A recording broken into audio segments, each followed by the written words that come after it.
அடுத்து நம்முடைய பெரியார் அவர்களோடு நம்முடைய ஐயா சந்திப்பு குறித்து அதில் பதிவு செய்திருக்கிறார் அந்த நூலில். அதுவும் நல்ல சுவையான நிகழ்வு. ஐயாவுடைய தந்தையார் ஐயா கி பழனியப்பனார், அவங்களுடைய தந்தையார் ஐயா கிருஷ்ணன். ஐயா போய் விவேகானந்தர் அச்சகத்தினுடைய தொடர்போடு அறிமுகப்படுத்திக் கொள்ளும்போது பெரியாரை உடனே பெரியார் கேட்டதாக சொல்லி அதில் குறிச்சிருக்கிறாங்க. ஓ, கிருஷ்ணன் என்பவர் அல்லவா அதை நடத்தி கொண்டிருந்தார் என்பதாக அவர் கேட்டதும் அதை நல்ல சுவைபட அந்த செய்தியை பதிவு செய்திருக்கிறார். பெரியாருடைய அந்த தொடர்புகள், ஐயாவுடைய மூதாதைய பெருமைக்குரிய ஐயா பழனியப்பனார் அவருடைய செயற்பாடுகள் குறித்தெல்லாம் நாம் தொடர்புபடுத்துகிற பொழுது பெரியாருடைய தமிழ் தொண்டும் தமிழ் மான உணர்ச்சிக்காக அவர் ஈடுபட்ட செயல்பாடுகளும் ஐயா அவர்கள் அறிந்தவை. அவர்களும் பலமுறை பெரியார் குறித்த சிறப்புகளை எல்லாம் எழுதியிருக்கிறார், பேசியிருக்கிறார். அந்த வகையிலே ஒரு மனக்குறை கூட பெரியாரிய தோழர்களுக்கு உண்டு. நம்முடைய முள்ளிவாய்க்கால் புத்தகத்திலே பெரியாருடைய படம் இல்லாத ஒரு குறைபாடு. அதை எல்லாருடைய விளைவுக்கு ஏற்பவும் அதையும் நிறைவுபடுத்த வேண்டும் என்கிற கோரிக்கையோடு மார்க்சிய பெரியாரிய பொதுவுடைமை கட்சியினுடைய தோழர் வாலாசா வல்லவன் அவர்களை அழைக்கிறார்.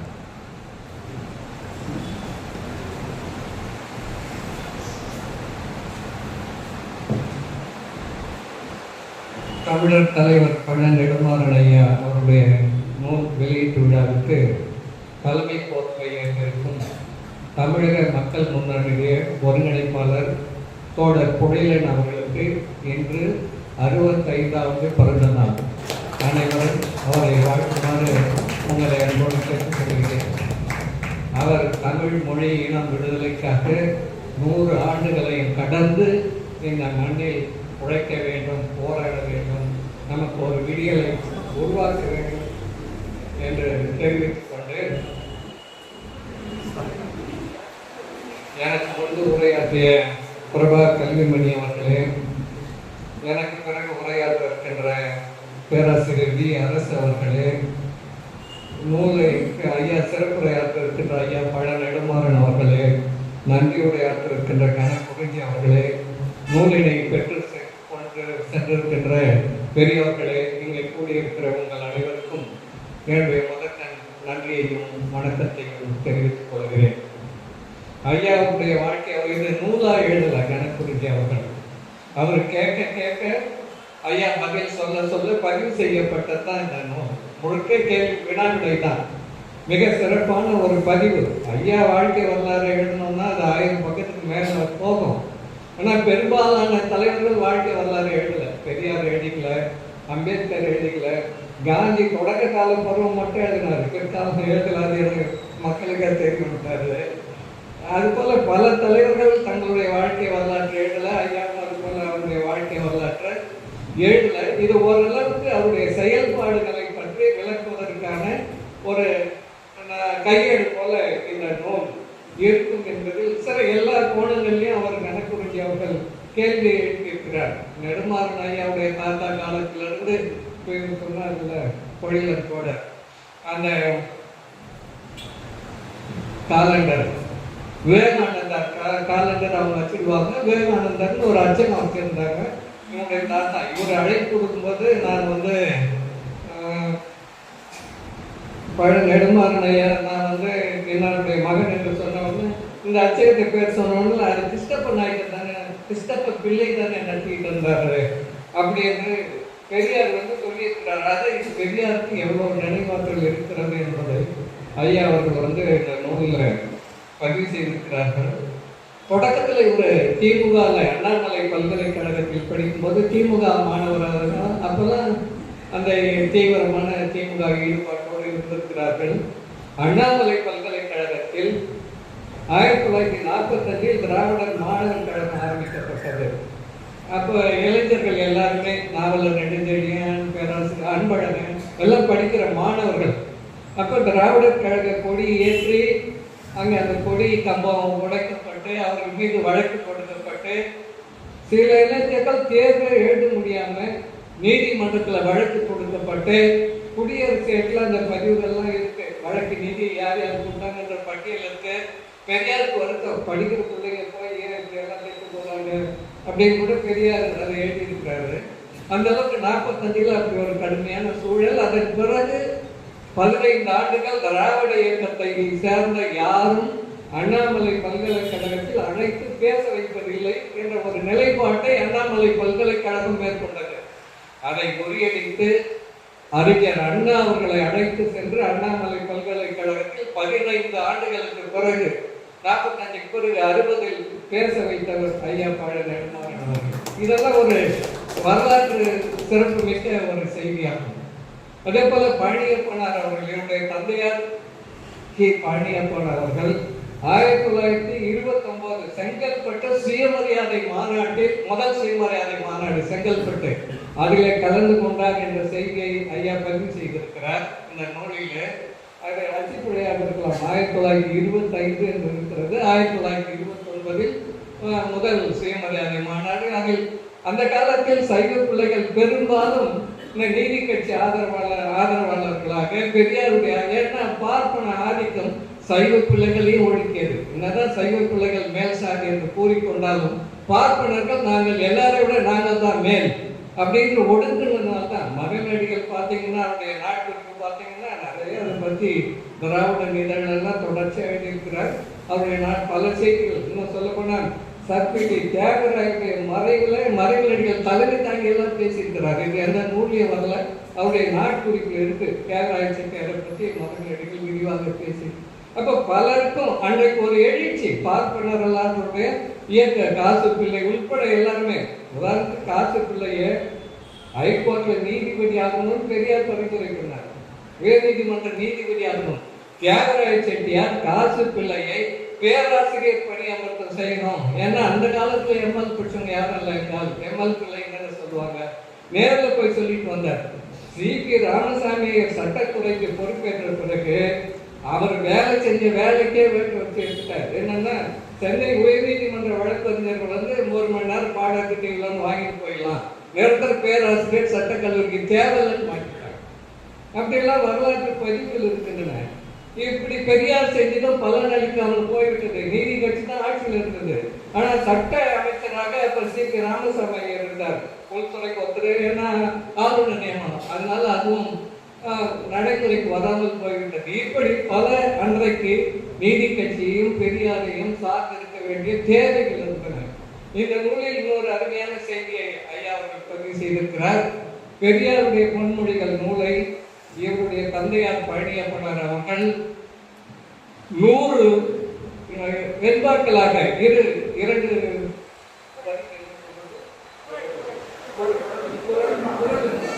குரல் வெண்பா, 100 குரல் வெண்பாக்களாக பெரியாருடைய பொன்மொழிகளை இவருடைய தந்தையார் பழனியப்பனார் அவர்கள் எழுதி வைத்திருந்தார்.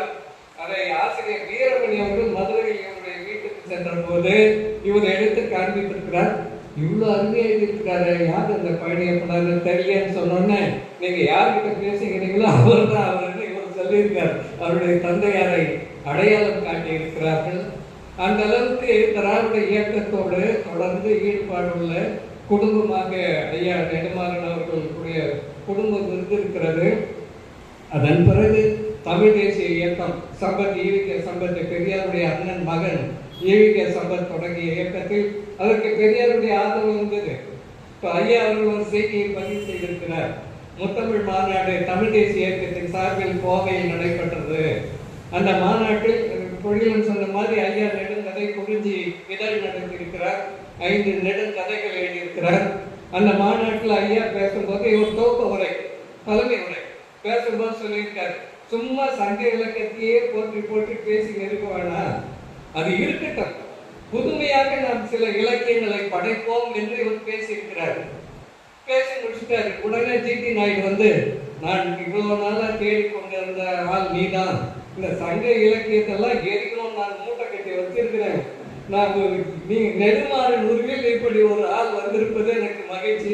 இவருக்கு ஒரே என்னடா இது இப்படி பேசிட்டாரு ஜி.டி. நாயுடு. உடனே பெரியார் மேடைக்கு போய், பெரியாரும் அந்த நிகழ்ச்சியில் இருந்தார். ஜி.டி. நாயுடு அவர்கள் தவறாக புரிந்து கொண்டார். பெரிய அதாவது நெடுமாறன் அவர்கள் அந்த எண்ணத்தில் சொல்லவில்லை.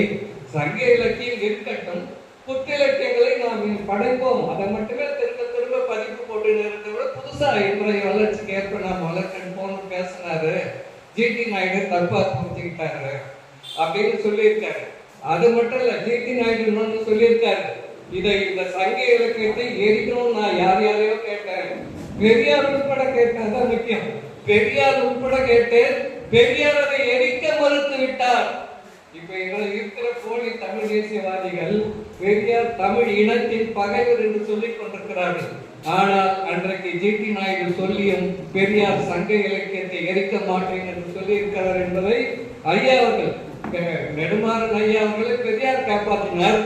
பெரியாரை சீமான் மணியரசன் போன்ற ஆட்களிடம் நெடுமாறன் இந்த நூல் வழியா காப்பாற்றி இருக்கிறார். பெரியார் சங்க இலக்கியத்திற்கு எதிரி அல்ல என்பதை ஐயா இந்த நூலில் நிறுவி இருக்கிறார்கள். இப்படி பல செய்திகள் இந்த நூலில் இருக்கிறது. அவர் தமிழ்நாடு காங்கிரஸ் பொதுச் செயலாளராக இருந்தார். அவர் நினைத்திருந்தால் இத்தனை முறை சிறைக்கு சென்றிருக்க தேவையில்லை.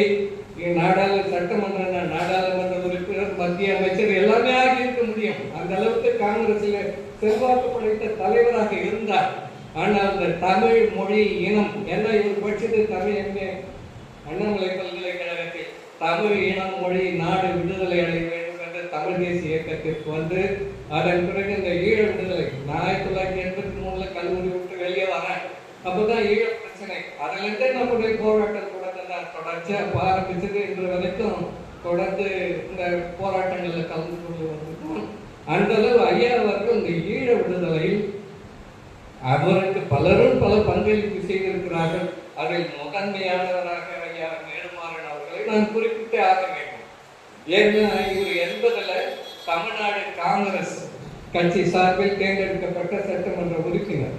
அப்ப எம்ஜிஆர் முதலமைச்சர் 1980. அதனால ஈழத்தில் நடந்த சிக்கல்களை எம்ஜிஆருக்கு புரிய வைத்து, எம்ஜிஆர் மூலமாக இந்திரா காந்திக்கு சொல்ல வைத்து, எம்ஜிஆர் புலிகளுக்கு நிறைய உதவி செய்ததற்கு காரணம் பல கோடி கொடுத்தாரு எம்ஜிஆர். சொல்லிட்டு சட்டமன்றத்தில் 2 கோடி எல்டிடிக்கு சொல்லாம கொடுத்தது பல கோடி. அதற்கெல்லாம் அடிப்படை காரணமாக இருந்தவர் ஐயா நெடுமாறன் அவர்கள். அதே போல ராஜீவ்காந்தி படுகொலைக்கு பிறகு 26 தமிழர்களை தூக்கில் போட்டு உச்ச நீதிமன்றம் வழங்கிய தீர்ப்பை கண்டித்து எல்லாருக்கும் பங்களிப்பு இருந்தது. ஆனால் பூனைக்கு யார் பணி கட்டுவது? அதுதான் சிக்கல். அப்ப நெடுமாறன் அவர்களை தலைமையாக கொண்டுதான் அப்போது மயிலாப்பூர் நரசிம்மன் தெரு நம்பர் 33 நினைவு இருக்கிறது.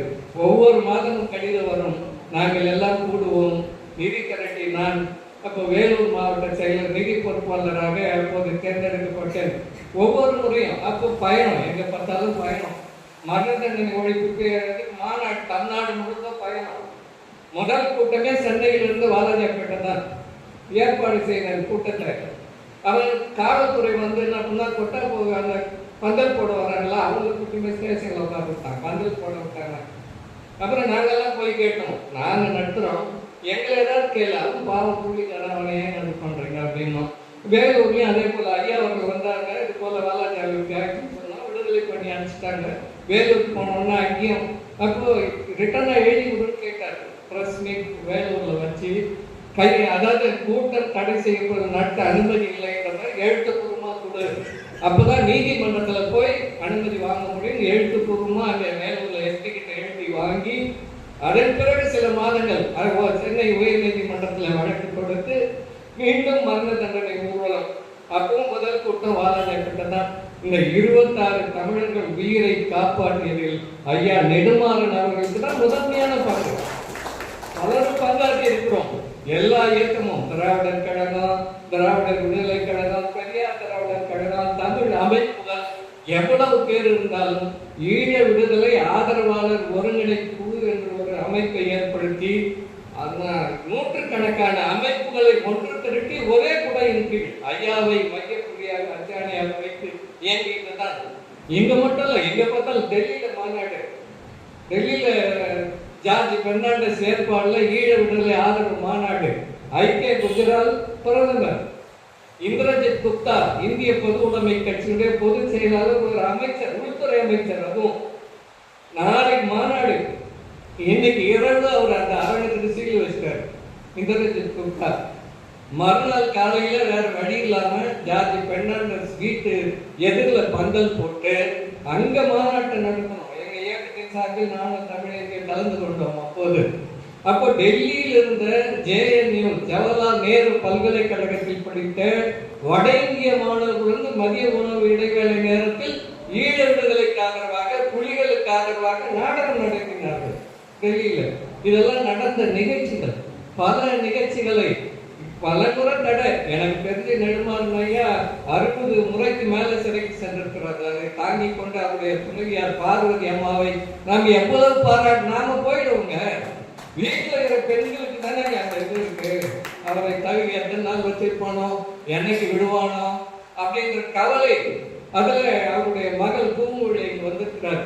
மயிலாப்பூர் கூட்டம் அந்த அவங்க வீட்டில் நடக்கிற எல்லாத்துக்கும் அவங்க செயலாளர் போல அவங்க தான் எல்லாமே தொகுத்து கொடுத்து கொண்டிருப்பார்கள். இப்போ கூட ஒரு நூல் அண்மையில வெளியிட்டாங்க.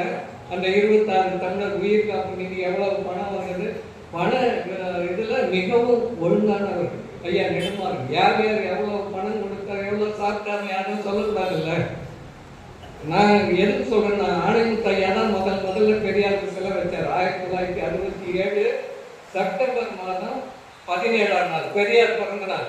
காமராஜரே அழைத்தார், அண்ணாதுரையும் அழைத்தார். ஒரு 3 நாள் நிகழ்ச்சி. முதல் நாள் முற்பகல்ல காமராஜர், பிற்பகல் அண்ணாதுரை. அந்த வரவு அது திருச்சி நகர கமிட்டி தீக்காண்டாட்டில் திருச்சி நகரவாசிகள் தலைப்புல ஆணைமுத்து ஐயா தான் செயலாளர். அவர் சாகுற வரைக்கும் அந்த வரவு செலவு கணக்கை பத்திரமா வச்சிருந்தார். எவனும் நம்ம குற்றம் சொல்லிடக்கூடாது பண விவகாரத்தில். அது போல ஐயா அவர்கள் இவர் அச்சிட்ட எல்லாருக்கும் கொடுத்துட்டாரு. எந்தெந்த மாவட்டத்தில் யார் யார் இந்த 26 தமிழர்களுக்கு நிதி எவ்வளவு கொடுத்தார்கள் என்றெல்லாம் நெடுமாறன் அவர்கள் அச்சிட்ட நூலாக யாருக்கும் எந்த சந்தேகம் வராதில்லை. அப்போ அந்த மன உறுதி, தளராத மன உறுதி, அதாவது தொடர்ந்து அதுல ஐயா அவர்கள் நிறைவாக பணியாற்றினார்கள். ஆகவே அப்படிப்பட்ட அவருடைய பல செய்திகளை இப்போ அந்த நாடகம் நம்ம போயிட்டு சொன்னாரு தென்பாண்டி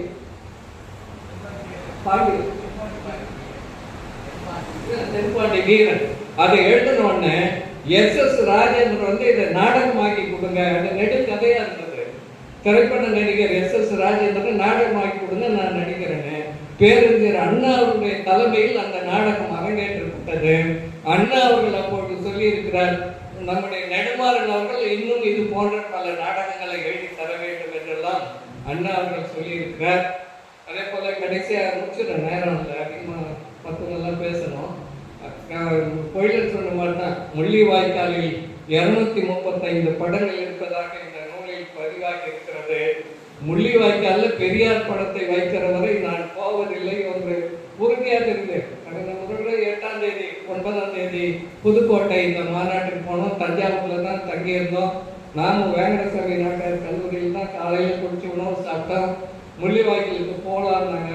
நீங்க எல்லாம் போயிட்டு வாங்கப்பா, என்னைக்கு பெரியார் படம் வைக்கிறாங்களோ அதுக்கப்புறம் நான் வரேன் அப்படி. அது நான் ஒரு பெரியார் பற்றாளன் என்ற முறையில் எனக்கு ஒரு மனக்குறை இருந்து கொண்டே இருக்கிறது.